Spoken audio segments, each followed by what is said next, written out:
So, dear Mooji, just a few lines to express my gratitude for your presence and the time you spent in guiding us all. Good. I joined the retreat online.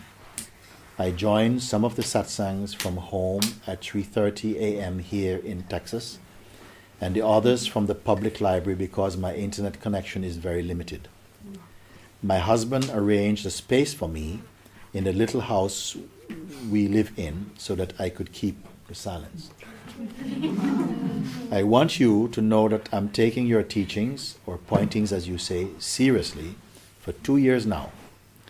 But my mind gives me a hard time, especially when there is physical pain. The mind torments me, and I understand that they are thoughts that I believe in, and then fear and panic many times come. Actually, the mind is coming much stronger after satsangs. My question: please guide me in ending this obsessive habit of giving energy or belief to the suggestions of my mind.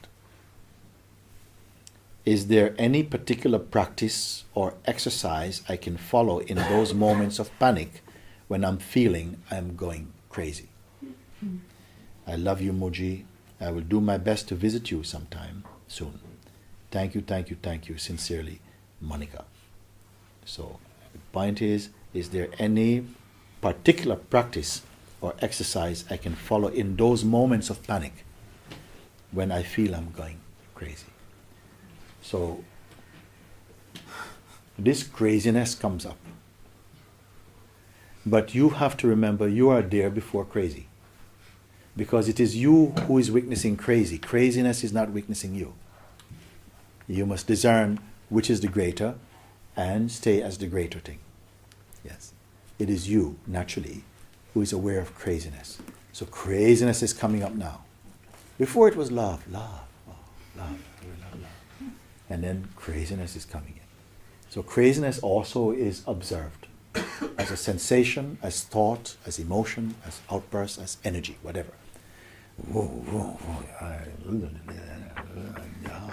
And somehow something gets blurred. What is me and what is crazy? It seems that there's some kind of cocktail going on there. But whatever it is, and whatever strength it may have, it is still phenomenal. This is the thing that is the most important thing to grasp. Because what happens is all your attention goes to the crime scene. Everything goes into the activity, into the feeling, and gets caught up. And the one watching this feels like it is absorbed in the tragedy, in the event that is taking place. But this is not true. There is an awareness which is uninvolved. It does not have story, it is not intimidated, it is never crazy, it is not even sane. It is beyond any measurement. It is simply here. It is our true place. But our dynamic place, our dynamic identity becomes as the one who is going crazy and, oh no, I can't take this, oh my mind, please, what can I do, what can I stop? Maybe I do the Shiva mantra, Om Namah Shivaya. Who is doing this even? You see, is the idea you have of who you are. Only the idea you have of who you are can be attacked by your mind, can be attacked by your demons, your gremlins, who are also aspects of your mind also. The mind can split into many different things. You have heard of people who have many different entities, identities inside them. You see? And what are they? Again, thought forms, identity, belief, and so on. But however many they are, they all can only appear inside the one great seeing. The one great seeing is not personal. It is here. But it is overlooked. What overlooks it? Somehow its own self in its dynamic aspect. Its own self, which is the sense I am. Everyone has the feeling I exist, I am. This is me. Everyone has this. But this I am is not personal. The I am itself functions as the sense of presence. And it is important in life, in your spiritual search for truth, that you come to discern presence, what presence is. Presence is your sense of being, the way in which you know that you exist. Nobody taught you that, not even your parents have to teach you that you exist. It is innate to consciousness, the knowing I am. But very soon, that I am sense sends out some capacity and ability to identify with the body, which it seems that not just your parents, although they are the first players in this, it may seem, to start to help to reinforce the conditioning that you, consciousness, because parents don't believe that they get birth to consciousness. The parents think they give birth to baby, who is a potential, although they didn't expect you particularly. But anyway, then here you come along and you are a discovery, and so are they for you. But somehow, as it's emerging, the conditioning that you are the body is coming in from all sides. And as soon as the consciousness, which is pure and is not the body, identifies with the body and feel, okay, this is me. It did not make a decision. It just somehow succumbs to the influence of conditioning. Then it emerged, I am this. Once this earliest formation of conceptual knowledge, I am this. Once this formed, then every other conditioning and concepts can come in. That was the door through which all the conditioning can come. And do they come? Yes, they do. They come. And so the consciousness, which is pure, innocence, beauty, harmony, divine, naturally happy, spacious, formless, comes into a contracted state of believing I am the body, and takes on the quality, assumes the quality, the limited quality of the body. And there is the birth of identity or ego, right there. It is important to understand this, not kind of mentally, but just to have a sense in your heart of what this is. Then you will find your position and your place much more quickly. Because in what I share with you is not how much you learn in your head, but that you keep understanding what your position is. This is at the heart of satsang. You can learn a whole library of books, and at the end, you have not transcended your identity. So satsang points clearly where the mistake is. The mistake is not just what you learn, but who you think you are learning what you learn. If you think you're a person, then you are going to be on full-time. Here's a full-time job to sustain being a person and to survive being a person in this world only. And nothing is fixed. Everything is moving. As you come to discover your consciousness, your world relaxes more. There's more space. There's more observing, less activity, less fuss. Then as you realize that you are the absolute being, then you're out of the spell, out of the dream altogether. Is there any particular practice or exercise I can follow in those moments of panic when I feel I'm going crazy?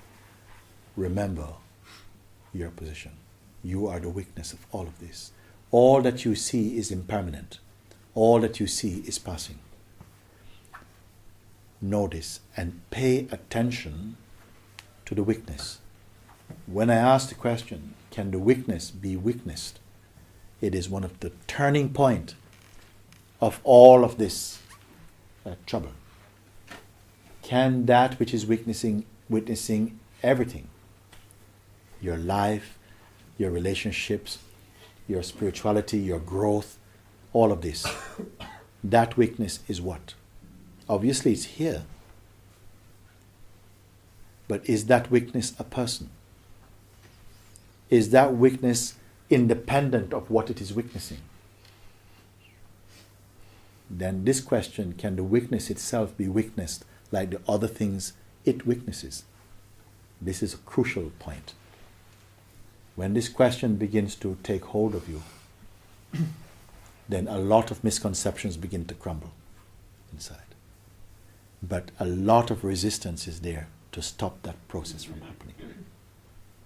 A lot of resistance arises to stop the process of the deconstructions of misconceptions from happening. Hold your ground. The mind wants to practice, but that practice only keeps you in the phenomenal arena. But when I ask you, but what is witnessing this? Whatever comes, it's in front of you. Who is you? Who is you? Are you behind something? Do you have a shape or a size? These questions alone, you will stop you from going into the library, spiritual libraries, and reading thousands and thousands of concepts. It will introduce you again to your original being. And you will not be two. You'll be one. So this is my... Once you know this, then it doesn't matter. Crazy mind. Let your mind be crazy. Because you know, I am not crazy. You're not thinking that anymore. You're not believing that anymore. You're not hoping that one day you will stop being crazy anymore. You see that, but the mind actually is crazy.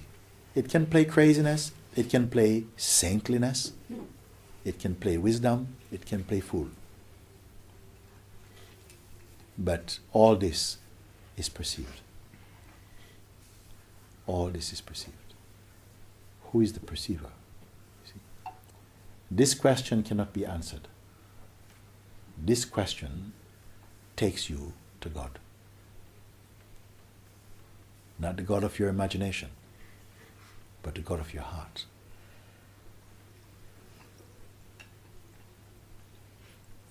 But sometimes we'd rather build a spaceship to go to another planet for the answer than to sit quietly and discern and clarify because of the resistance inside.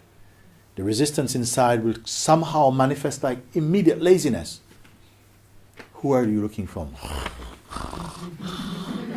I've seen it many times with my own eyes. I've watched it. As soon as this question is asked, all this you're reporting, you can see. You, the seer, can you be seeing? Or big headache. Excuse me, I gotta go. Like something is coming up. What are these things that's coming up? These are ancient forces. See, the ways of the mind are ancient, but you are timeless. When you know this thing, the fear will leave you. You can say, listen, go completely crazy, mind. But can you go crazy without me witnessing? In the past, you joined the craziness. Can you observe the craziness? If you can observe, there's already a distance, and you cannot be the thing you observed. That's the beginning of your freedom. So, that is one.